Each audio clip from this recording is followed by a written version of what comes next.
사도행전 17장 1절에서 9절을 함께 보도록 하겠습니다. 사도행전 16장까지 살펴봤습니다. 우리 빌립보 교회가 탄생하는 과정과 또 여러 가지 바울과 신라가 감옥에 갇히기도 하고 풀려나서 2차 선교 여정을 계속 진행한 그런 여정 가운데 우리 살펴보고 있는데요. 오늘 데살로니가를 전도하는 내용을 함께 살펴볼 텐데 17장 1절에서 9절을 같이 한 목소리로 공부하겠습니다. 시작. 그들이 암비볼리와 아볼로니아로 다녀가 데살로니가에 이르니 거기 유대인의 회당이 있는지라. 바울이 자기의 관례대로 그들에게로 들어가서 새 안식일에 성경을 가지고 강론하며 뜻을 풀어 그리스도가 해를 받고 죽은 자 가운데서 다시 살아나야 할 것을 증언하고 이르되 내가 너희에게 전하는 이 예수가 곧 그리스도라 하니 그 중에 어떤 사람 곧 경건한 헬라인의 큰 무리와 적지 않은 귀부인도 권함을 받고 바울과 신라를 따르나 그러나 유대인들은 시기하여 저자의 어떤 불량한 사람들을 데리고 때를 지어 성을 소동하게 하여 야손의 집에 침입하여 그들을 백성에게 끌어내려고 찾았으나 발견하지 못하매 야손과 및 형제들을 끌고 읍장들 앞에 가서 소리질러 이르되 천하를 어지럽게 하던 이 사람들이 너도 이르네 야손이 그들을 맞아들였도다. 이 사람들이 다 가이사의 명을 거역하여 말하되 다른 임금 곧 예수라 하는 이가 있다 하더이다 하니 우리와 읍장들이 이 말을 듣고 소동하여 야손과 그 나머지 사람들에게 보석금을 받고 놓아주니라. 우리 지금 한 AD 50년경 바울의 2차 전도 여행 중에 있는 그런 내용들을 우리가 살펴보고 있는데요. 요때 이제 50년경에 헤롯 아그리빠 2세라는 사람이 이제 갈릴리 지방의 군봉이 되는 그때입니다. 이 사람은 지금 바로는 안 나오지만 이제 나중에 보면 사도행전 25장, 26장에 가면 거기 아그리빠 2세가 나오게 되었습니다. 그래서 우리가 헤롯 대왕부터 해서 이제 그 아들 헤롯 아킬레오, 헤롯 안티파스, 헤롯 빌립 그리고 손자 헤롯 다 이름이 헤롯입니다. 여러 명의 헤롯이 나와요. 사도행전에. 그래서 그때는 사도행전 12장에 우리가 한번 살펴봤었던 요한의 형제 야고보를 처형시켰던 그 헤롯은 아그리빠 1세. 그러니까 헤롯 대왕의 손자 헤롯입니다. 그리고 이제 나중에 사도행전 25장, 26장에서 나오는 그 헤롯은 아그리빠 2세. 헤롯 대왕의 증손자. 이렇게 우리가 이때 2차 선교 여정 데살로니가를 전도하는 그 시점에 이제 그 아그리빠 2세가 이제 통치를 하는 그 상황을 잠깐 넘어가고요. 자, 오늘 우리가 살펴볼 것은요. 초대교회 이야기 86번째입니다. 86번째. 그래서 우리가 빌립보까지 이제 사도 바울이 2차 선교 여정입니다. 지금 몇 차 선교 여정이라고요? 2차 선교 여정입니다. 그래서 원래는 이제 소아시아 지역, 갈라디아 지역을 그냥 다시 처음 개척했던 교회들을 방문해서 격려하고 위로하고 돌아오려고 했는데 마게도니아 환상을 통해서 하나님께서 유럽 선교로 선교의 방향을 틀게 되셨죠. 그래서 처음 이제 갔던 빌립보에서 루디아라는 여인을 만나면서 거기 빌립보 교회가 탄생해서 나중에 또 재정적으로 바울이 힘들 때 빌립보 교회 연구를 도움을 받아서 바울이 사역을 잘 진행했던 그런 내용. 그런데 거기서 또 바울과 실을 감옥에 갇혔다가 풀려나서 이제 데살로니가로 향하게 되었습니다. 오늘 우리가 살펴볼 이제 내용은 그래서 데살로니가에서 어떤 일이 있었는지, 데살로니가와 관련된 서신이 뭐가 있죠? 데살로니가 전서가 있고 데살로니가 후서가 있잖아요, 그렇죠? 그 데살로니가 전서는 어떤 겁니까? 데살로니가 교회에게 첫 번째 보낸 편지가 데살로니가 전서고, 데살로니가의 두 번째로 보낸 편지가 데살로니가 후서잖아요, 그렇죠? 그러니까 그 교회가 언제 탄생했느냐? 오늘 살펴보는 이 내용에서 데살로니가 교회가 탄생했죠. 그래서 이 데살로니가에서 바울이 어떤 사역을 했는지 이것이 50년에서 51년 환경에 진행되는 사건이라고 이제 보여지고요. 이제 3주라고 되어 있지만 좀 최소한 3주고 길면 6개월, 6개월까지는 안 될 것 같고 최소한 한 달 정도에서 알파 정확한 기간이지만 보여집니다. 자, 그래서 우리가 이제 오늘 읽은 사도행전 17장 1절에서 9절 말씀을 가지고 세상을 뒤집어 놓는 사람들이라는 제목으로 말씀을 함께 살펴보고자 합니다. 자, 오늘날 우리가 여러 가지 힘든 시대입니까? 평안한 시대입니까? 굉장히 힘든 시대를 살아가고 있습니다. 그러니까 참 요즘에 이 교회도 요즘에 또 통장을 만들어도 법인 통장을 만들어도 옛날에는 막 1,000만 원, 2,000만 원 필요하면 송금을 하고 이렇게 했잖아요. 근데 그게 막 다 억제를 해가지고 하루에 100만 원밖에 송금을 못해요. 너무 이상한 거죠. 만약에 누구한테 지금 1,000만 원을 송금을 해줘야 돼. 근데 100만 원밖에 안 되고 또 은행 가서 이 상황을 다 이렇게 얘기해서 하면 여기서 300만 원도 해주고 또 해서 최대 500만 원까지는 가요. 그러니까 하루에 최대 송금할 수 있는 금액이 500만 원. 근데 그거를 이제 실사를 받아서 여기 이 장소는 조금 그거를 더 자금이 되다 하면 이제 이런 게 있더라고요. 그래서 실사를 제가 신청을 했어요. 실사를 하고 가서 다음 주에 이제 그 제한된 금액을 풀어주느냐 안 풀어주느냐 은행에서 또 결정하는. 그러니까 요즘에 그 실사 온 사람도 이렇게 또 지금 당장 누구한테 1,000만 원을 송금을 해야 돼요. 근데 그 그냥 하루에 100만 원 입금이 되면 얼마에 나 송금해줘요. 이거 얼마? 그러니까 기업을 운영하는 사람들 입장에서 빨리빨리 돈을 송금해줘야지 일 처리가 될 텐데 그걸 막 한 번에 송금을 못하게. 그래서 그거 실사하러 오시면 참 세상이 좀 힘들어진다고 그런 걸 하고 참 맞아요. 참 어려운 살아가고 있고 그래서 우리가 영적으로 하나님의 지혜가 필요한 시대가 아닌가 이런 생각을 해보면서 자, 그런 어려운 상황에도 불구하고 그런데 이 사도 바울의 일행을 보니까 정말 그럼에도 불구하고 세상을 뒤집어 놓았던 초대교회 이야기가 오늘 데살로니가 교회, 데살로니가 지역 전도를 한 요 내용에서 우리가 나오고 있는 것을 보게 되었습니다. 지금 교회가 세상에 의해서 뒤집어지는 시대. 교회를 통해서 세상을 뒤집어 엎어가야 되는데 거꾸로 세상의 지배를 받아서 교회가 뒤집어 아니라 교회가 살아가고 있다는 것입니다. 그러나 하나님의 뜻은 뭡니까? 우리 교회들이 정말 세상을 복음으로 우리가 뭐 폭력을 통해서 세상을 뒤집는 것이 아니라 복음으로 세상을 뒤집어 놓을 수 있는 교회들이 오늘 이 시대에 필요하지 않나라는 것을 우리가 오늘 데살로니가 지역을 전도하는 바울 일행의 이 사역을 통해서 함께 묵상하는 시간이 되었으면 좋겠습니다. 자, 그래서 우리가 오늘 살펴볼 이 말씀을 이제 빌립보에서 사역을 하다가 투옥되었었어요.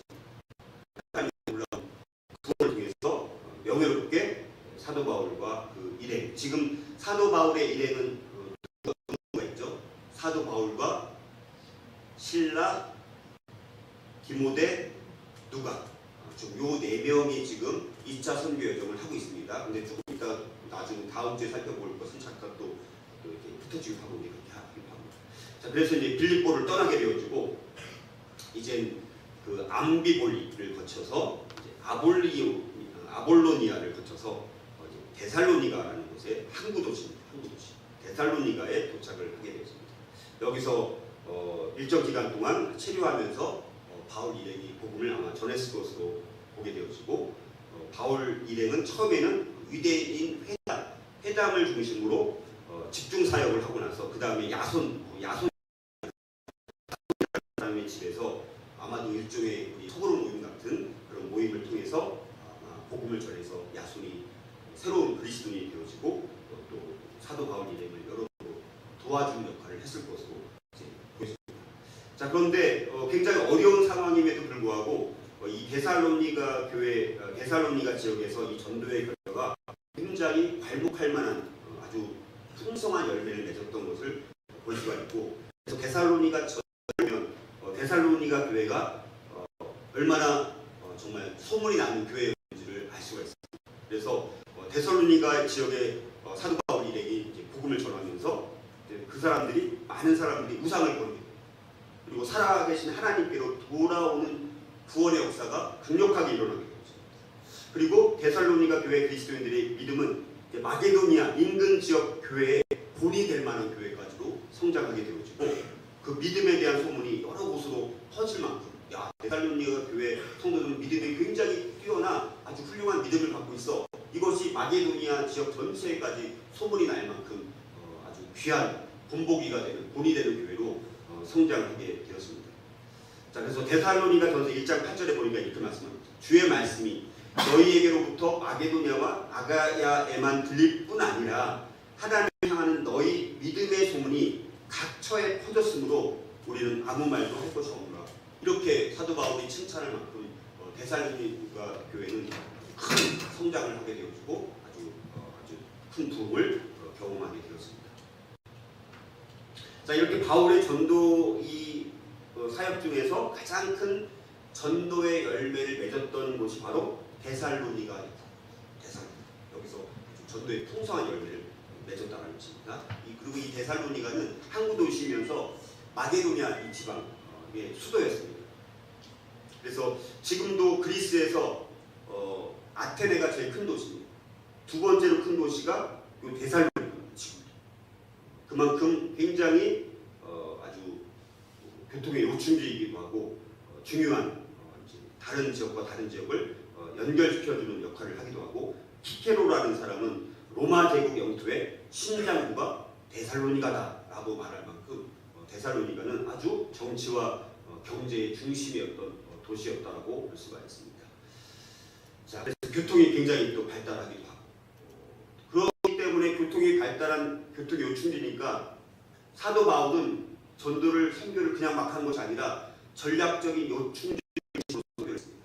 그러니까 빌립보에서 선교를 마치고 나서 그러면 왜 데살로니가로 갔을까? 한 160km 정도 떨어진 거리인데 복음을 유럽으로 확산시키기에 아주 적합한 전략적인 곳이 바로 데살로니가였기 때문에 바울과 실라는 바로 이 데살로니가로 가서 전도를 하게 된 것입니다. 그래서 그 도시를 복음하면, 그러니까 우리 교회도 어떤 면에서 조금 더 이제 광주시에 조금 더 중심부로 왔다라고 할 수 있나요? 네, 약간 더 중심부로 왔습니다. 우리 사도 바울 입장에서 본다면 조금 더 전략적 요충지로 우리가 복음을 이쪽에서 우리가 좀 증거하는 것이 더 낫겠다라는, 성경적으로 우리가 이전한 거예요. 우리 욕심으로 이전한 것이 아니라 여러분들이 그런 걸 잘 인식해 주시면 감사할 것 같고요. 그래서 이 데살로니가에서 또 많은 헬라인의 많은 사람들이 바울이 전한 복음을 받아들이게 됩니다. 근데 문제는 뭡니까? 유대인들에게도 복음을 전했더니 또 유대인들이, 헬라인들이 많이 바울의 일행을 막 따르니까 유대인들이 바울의 복음 전파를 시기하고 방해를 하게 되었습니다. 그래서 그런 방해로 인해서 이 데살로니가 지역에서는 오랫동안 머물 수는 없었고, 그들의 박해와 방해와 회방이 있었기 때문에 짧은 기간만 있었지만, 그럼에도 불구하고 그 짧은 기간에도 불구하고 예수님을 믿는 많은 사람들이 생겼을 뿐만 아니라 데살로니가 교회가 개척되어지고 나중에는 데살로니가 교회 성도들이 믿음의 본을 통해서 각처에 소문이 날 만큼 아주 훌륭한 교회로 성장하게 되었다라는 것입니다. 자, 그렇다면 그렇게 짧은 기간임에도 불구하고 사도 바울이 어떻게 전도를 했길래 당시 이렇게 바울 전도팀이 역동성을 갖고 풍성한 열매를 맺을 만큼의 사역을 감당했을까?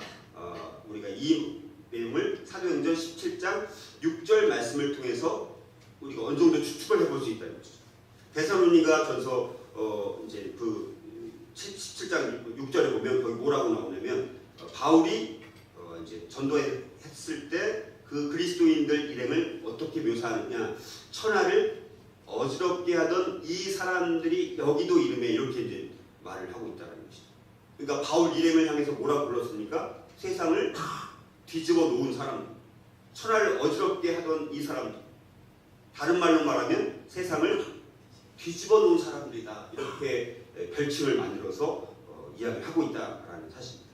자, 이것을 통해서 그럼 우리 광주지구총회가 이쪽으로 이제 우리가 이전을 해서 우리도 마찬가지로 이 바울 일행과 같이 우리가 다른 지역에서 와서 여기서 전도를 하면서 여기에서 나오는 것처럼 천하를 어지럽게 하던 이 사람들이 여기도 이르렀다 말하면서 광주지구총회를 통해서 물론 믿지 않는 사람들을 우리를 향해서 이제 여러 가지 박해도 하고 또 방해도 하고 해방도 하겠지만 또 좋은 소문이 남을 통해서 정말 세상을 뒤집어 놓는 교회네 이렇게 인식할 수 있는 교회가 될 수 있다면 하나님께서 바로 이곳으로 우리 고산동으로 이전시켜 주신 하나님의 그런 뜻이 있지 않을까라는 것을 소망하면서 우리도 어떻게 하면 세상을 뒤집어 놓는 사람들이 될 수 있을까? 세상을 뒤집어 놓는 교회가 될 수 있을까? 라는 소망을 가지고 오늘 세 가지 이 비밀을 함께 살펴보려고 하는데요. 첫 번째는요. 세상을 뒤집어 놓는 열매 맺는 복음전도 어떻게 해야 될까? 첫 번째는 성경에 근거한 예수 그리스도의 죽음과 부활의 복음을 전해요. 우리가 세상을 뒤집어 놓으려면 폭력을 통해서 아니면 강압적으로 돈을 통해서 이렇게 되는 것이 아니라 예수님의 죽음과 부활의 복음을 전함으로부터 세상을 뒤집어 놓는 열매 맺는 우리 복음 전도를 할 수 있다는 사실들을 알 수가 있습니다. 자, 그래서 바울이 어떻게 전도했는지 그 방법과 그 내용을 우리가 주목해서 봐야 되는데요. 자, 사도행전을 우리가 계속해서 읽다 보면 바울의 전도 여행 가운데 특별히 어디를 가도 바울의 전도에는 공통적인 특징이 있었습니다. 자, 그 중에 하나가 뭐냐? 바울은 어디를 가도 먼저 어디를 갔습니까? 유대인들이 세운 회당에 먼저. 회당이 먼저. 자, 왜 그럴까요? 바울은 랍비였습니다. 가말리엘에게 배운 탁월한 랍비였습니다. 그래서 랍비였기 때문에 회당 설교에 자격을 갖고 있었어요. 그러니까 바울 일행이 전도 여행을 하면 주로 회당에 들어가서 누가 그 말씀을 전하는 거예요? 바울이 전할 수 없다는 거죠. 왜? 랍비 자격이 있었기 때문에 회당에 갔을 때 설교할 수 있는 자격이 있었다는 것입니다. 그래서 이전에 보니까 바울이 그들에게로 들어가서 새 안식일에 성경을 가지고 강론했다 이렇게 이제 말씀합니다. 자, 바울은 데살로니가에 도착하자마자 다른 지역에서와 마찬가지로 첫째는 유대인에게요, 또한 헬라인에게로다. 첫째는 누구? 먼저 누구에게 복음을 전합니까? 유대인에게 복음을 전합니다. 근데 유대인이 거절하면 그 다음에 어디로 가요? 헬라인에게 가는 거예요. 이방인한테 가는 것입니다. 그런 전도 원칙에 따라서 안식일의 규례를 따라서 유대인의 회당에 들어가서 먼저 복음을 전한 것을 우리가 볼 수가 있고, 자, 그런데 회당에 들어가서 복음을 전할 때 바울은 가는 곳마다 뭘 가지고 복음 강론했을까? 성경을 가지고 강론을 했다는 것이죠. 2절에 뭐라고 나옵니까? 성경을 가지고. 그냥 막 전한 게 아니라 성경을 가지고. 물론 이때 성경은 주로 구약 성경을 토대로 가르침을 했겠죠. 자, 어쨌든 바울의 설교의 기초는 늘 뭐였다는 것입니까? 성경이었다는 것이죠. 바울은 복음을 전할 때 반드시 성경을 떠나서 가르치지 않고 성경의 기초에서. 자, 왜 성경의 기초에서 말씀을 강론했을까요? 성경이 복음의 주체인 예수 그리스도께 초점을 맞추고 있기 때문에. 자, 모든 구약 성경은 다 오실 누구를 가르치고 있습니까? 가르치고 있습니까? 예수님을 가르치고 있다는 거죠. 성경이라는 것은 복음의 주체인 예수님을 초점을 맞추고 있다는 사실. 그래서 바울은 성경을 읽고 나서 보통 오늘날 설교는 성경 한 절 읽고 자기 하고 싶은 얘기 해요, 안 해요? 성경 읽고 자기 하고 싶은 얘기 하는 거예요. 그 성경을 풀어줘야 되는데 성경을 읽고 딴 얘기를 하는 거예요. 근데 바울은 성경을 읽고 나서 자기가 하고 싶은 말을 전한 것이 아니라 늘 그 읽은 본문을 성실하게 해석해서 그 뜻을 드러내는 것에 초점을 맞춰서 설교를 했다는 것이죠.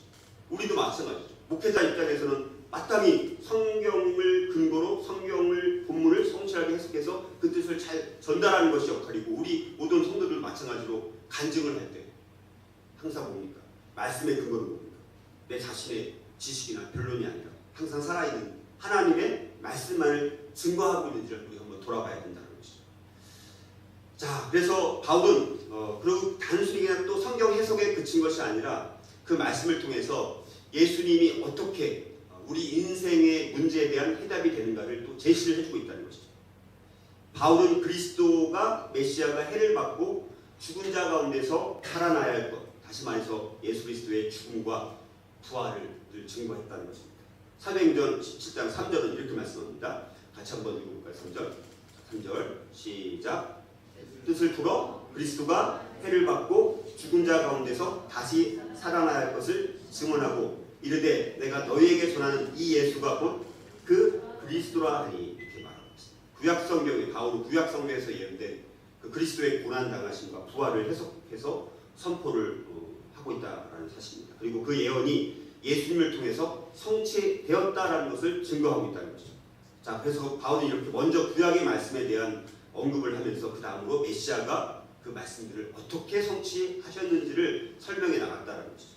자, 이렇게 바울의 설교의 핵심은 예수님의 죽음과 부활을 증거함으로 인해서 바로 예수님이 구세주가 되신다라는 것을 선포했다라는 것입니다. 그래서 바울의 강론의 핵심은 바로 그리스도였다라는 것이죠. 바울은 그리스도의 죽음과 부활, 그것이 바로 우리 인류의 죄의 문제와 부활의 문제의 해답인 것을 분명하게 선포한 것이고 이것이 바로 복음이었다는 것입니다. 자, 그래서 예수님의 그 죽음과 부활을 증거했더니 그 결과가 뭡니까? 4절에 보니까 경건한 헬라인들, 이 경건한 헬라인들은 헬라파 유대인들 말하는 거예요. 경건한 헬라인들과 귀부인들. 자, 이 귀부인들이 바울의 권고에 설득되어서 바울을 따르게 되었습니다. 여기서 귀부인들은 또 사회 지도자급 인사들의 부인들입니다. 그러니까 당시 그 사회에 많은 영향력을 행사하는 사람들로 보여집니다. 자, 그래서 복음은 하나님의 은혜를 받아들이는 자에게는 생명을 얻는 기쁜 소식이 되는 것이고요. 이렇게 바울의 복음 전파는 많은 이방인들을 회개하고 주님께 돌아오게 했다는 것입니다. 자, 이렇게 교회가 성경에 근거한 복음의 메시지를 전해야 되는데 그 복음의 메시지를 상실해 버리면 그런 교회는 더 이상 교회라고 할 수가 없다는 것입니다.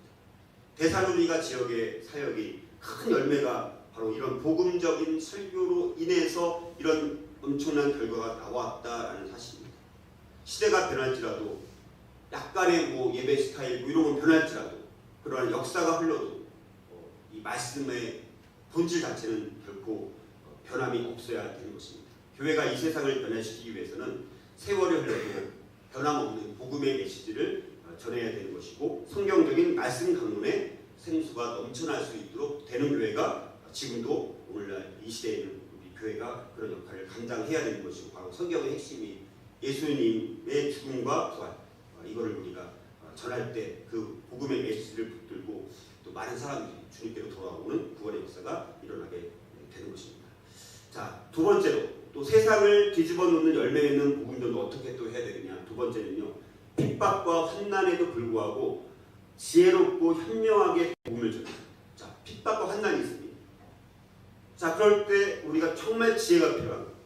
자, 우리 교회도 이곳에서 이제 전도를 할 때 앞으로 이런 어려움이 있을 거예요. 모든 것이 다 편하게 복음 전하고 이런 게 아니죠. 그런 시대가 이제 아닌 거예요. 지금은 그런 시대는 다 지났습니다. 옛날보다 더 어려운 시대가 점점 도래하는 거예요. 이럴 때 우리가 정말 필요한 것이 아주 지혜롭게, 아주 현명하게 복음을 어떻게 전할 것인가. 이걸 꾸준히 우리가 경험하면서 또 우리 모임을 통해서 또 다른 방법으로 또 시도하고 또 다른 방법으로 시도하면서 지금 이 시대에 우리 광주 지구촌교회에게 맞는 이 전도 방법을 우리가 또 찾아내는 것도 우리의 과제라고 볼 수 있습니다.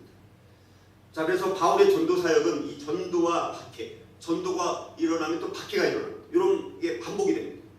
자, 그러면서도 복음은 계속 확산되어 갔다라는 사실. 데살로니가에서도 예를 나눴습니다. 자, 그래서 바울이 회당에서 복음을 전파하자 이제 경건한 헬라인의 큰 무리와 또 적지 않은 비부인이 복음을 영접했는데, 자, 이걸로 끝났으면 너무 좋았겠죠. 그러나 5절을 보니까 유대인들은 어떻게 합니까? 오히려 바울의 권위와 영향력을 시기해서 해하고자 혈안이 되어 있었던 것을 볼 수 있습니다. 자, 많은 사람들이 바울과 신라를 따르게 되자 그걸 이제 불만스러워하던 이 유대인들은 바울 일행과 또 복음의 영향력을 와해시킬 목적으로 다 동원하게. 5절 말씀 보니까 유대인들은 시장이나 광장 등 불량배들, 말썽꾼들을 막 고용해가지고 그 성을 자극해서 막 소동을 일으켜서 많은 사람들 앞에서 이 그리스도인들을 막 매도하고 복음을 해방하려고 시도했다라는 것이죠. 자, 그래서 이 데살로니가 전서 3장 3절에서 10절 말씀을 보니까 이 유대인들의 시기가 단순한 시기가 아니라 아주 온갖 방법과 수단을 다 동원해서 중상문화에 섞여 있는 그런 시도였던 것을 알 수가 있고, 자, 다행히 이제 근데 불량배들의 소동을 접한 야손이라는 새로운 그리스도인이 있었어요. 자, 그래서 그 사람들은 어떤 주인이었던 것 같아요. 이 야손이라는 새로운 그리스도인 되는 사람이 바울과 전도단 그 일행을 정말 지혜롭게 다른 곳으로 피신시켜가지고 바울과 실라가 또 다음 가는 지역이 어디입니까? 우리 10절에 보면 베레아로 가게 되었거든요. 아주 지혜롭게 이 야손이라는 사람이 여러 모양으로 많이 도움을 주었던 것으로 볼 수가 있습니다. 자, 그래서 이 유대인들은 이 불량배들과 이 깡패들을 동원해가지고 바울 일행을 막 잡으려고 했는데, 근데 이 바울 일행이 피신하게 되어지고 이제 바울 일행을 찾지 못하니까 그들의 눈에 띄었던 이 야손 그리고 다른 몇 명의 그리스도인들을 끌고 가서 누명을 씌워가지고 막 행정 당국에 막 넘겨서 막 대신 그들이 고난을 받게 하는 그런 일을 하게 되었습니다. 그래서 야손이라는 사람은 다른 사람들과 함께 끌려가게 되어지고 이들에 대한 기소가 6절을 보니까 그들이 천하를 어지럽게 하는 혁명가들이라는 기소였습니다. 그러니까 우리가 모르려면 검사가 또 기소권도 빼앗겼으면 어떻게 되고 있는지 모르겠지만 경찰들이 뭐 다 하는데 천하를 어지럽게 하는 혁명가들이다라고 기소를 한 거예요. 근데 특이한 것은 여기 주목할 만한 사실이 뭐냐? 로마 당국 앞에서 복음을 전하는 자에 대한 이 박해자들의 고소 제목이 뭡니까? 종교적인 것이 아니라 정치적인 것이라는 것을 알 수 있습니다. 그러니까 복음 전파 자체가 이 박해를 공식화할 수 있는 제목이 될 수 없었다라는 것을 우리가 이것을 통해서 알 수가 있고, 자, 그래서 그리스도인들이 어떻게 천하를 어지럽게 하는 자였을까라고 거기 7절을 보니까 뭐라고 말합니까? 카이사르 외에, 카이사르 황제를 말하는 것이죠. 카이사르 황제 외에 예수라고 하는 다른 임금이 있다고 말을 한다라고 해서 기소를 하는 거예요. 근데 실제는 뭡니까? 예수님은 실제 우리를 구원하실 왕이었습니다. 그게 사실이죠. 천하를 또 전도시키는 것, 자, 그런 분이셨습니다. 자, 그뿐만 아니라 미래의 그분의 왕국은 다른 모든 사람들도 쫓아내실 분이었습니다. 자, 그리스도인들은 바로 이 사실을 믿었고 신뢰했기 때문에 핍박과 환난에도 불구하고 복음을 전했던 것입니다. 그래서 천하를 어지럽게 하던 이 사람들, 다시 말해서 세상을 뒤집어 놓은 사람들이라는, 그래서 그런 별명을 우리가 갖게 되었다라는 것입니다. 자, 그래서 이 사도행전에 나타난 바울의 전도 여행을 우리가 쭉 보게 되면 어디를 가도 바울의 전도에는 공통점이 있다고 말씀드렸죠. 특징 중에 하나가 뭐냐면 바울은 어디를 가도 먼저 핍박을. 자, 그런데 핍박을 당했을 때 바울은 절대로 그 핍박자들, 바울을 핍박하는 사람들과 정면으로 싸우지 않았다는 것입니다. 저도 이건 많이 배워야 될 것 같아요. 우리가 어떨 때는 세상 사람들이 우리 막 선한 의지로 뭔가 하려고 할 때 방해를 하거나 뭐 여러 가지 하면 우리도 막 분노가 일어나서 뭐 다투거나 이렇게 막 하게 되잖아요. 그 감정 조절을 여기서는 우리가 정말 잘해야 되겠다라는 그런 마음이 듭니다. 그래서 바울은 핍박자들과 정면으로 싸우지 않고, 자, 더 많은 사역을 감당하려면 거기서 정면으로 그들과 맞서서 막 싸우는 것이 아니라 지혜롭게 처신을 했다는 사실, 이게 굉장히 중요합니다. 오늘 말씀에서도 이런 바울 전도의 특징이 나타나고 있다는 것이죠. 자, 어떻게 알 수 있냐면 빌립보에서 이제는 데살로니가로 온 이 바울 일행은 자, 회당을 찾아가서 열심히 전도를 했습니다. 자, 그런데 다른 지역처럼 또 반복적으로 유대인들의 핍박이 또 찾아오게 됩니다. 박해가 찾아오죠. 자, 그러니까 바울은 거기서 부딪혀서 막 싸우고 한 것이 아니라 어디로 갑니까? 다음 베레아로 또 가게 됩니다. 그곳에서 또 새롭게 전도를 또 열심히 하게 되었습니다. 자, 복음 전도에는 이렇게 항상 환난이 따르고 어려움이 있을 수 있다는 것입니다. 자, 전도라는 것은 쉬운 게 아니에요. 한 영혼을 주님께로 인도해서 전도하려면 정말 피눈물 나는 수고가 필요할 수 있다는 거죠. 우리는 너무 쉽게 생각해요. 그래서 우리가 전도라는 것은 이 결실을 맺으려면 눈물과 땀과 수고가 비례된다라는 사실들을 기억하고, 우리가 이곳에서 당장 우리가 열심히 전도해도 열매가 당장 맺지 못할지라도 우리가 정말 하나님께서 우리가 뿌린 씨앗이 열매가 될 때까지 우리가 열심히 한번 해볼 필요가 있다는 것입니다. 자, 그래서 복음 전도에는 항상 그래서 뭐가 필요합니까? 지혜가 필요합니다. 자, 이곳 A라는 곳에서 핍박이 일어나면 이제 또 다른 전도 사역을 펼칠 수 있는 B라는 지역으로 또 옮겨가서 그곳에서 바울은 복음을 증거했다는 것입니다. 핍박을 피하면서도 또 복음 전파를 이어나가는 지혜가 우리에게도 필요하다는 것입니다. 자, 복음 전도 사역 가운데 우리 언제 어디서나 핍박과 방해를 받을 수 있지만 그러나 지혜롭고 현명하게 복음을 전할 수 있어야 된다는 것이죠. 앞으로 우리가 이 부산도에 교회가 옮겨오면서 광주지구촌교회라는 이름으로 새롭게 전도 사역을 감당하려고 할 때 우리가 이런 지혜를 구하면서 하나님 앞에 기도하면서 우리가 전도할 때 하나님께서 또 복음의 풍성한 열매를 맺혀 주실 줄 믿습니다. 네. 마지막으로 세상을 뒤집어 놓는 열매 맺는 복음들도 또 어떻게 해야 될까요? 세 번째는요, 복음에 생명력 있는 역동성을 믿고 끊임없이 또 복음을 계속해서 전해야 한다라는 것입니다. 자, 조금 아까 살펴봤던 야손이라는 우리 그리스도인 이 사람이 있는데, 이 사람은 바울과 신라와 어떤 방법으로 했는지 모르겠지만 좋은 인격적인 관계를 맺고 예수님을 만나게 되었습니다. 근데 바울과 신라와 연결되었다라는 이유로 핍박을 받게 되어지죠. 오늘 사도행전 17장 6절 7절에 보니까. 자, 그래서 그리스도인들이 카이사르에게 반역했다는 소리가 다른 우리들에게 전해지고 읍장들에게 이제 고해지게 되면서 이 소란이 더 걷잡을 수 없는 그런 지경에 이제 이르게 되었습니다.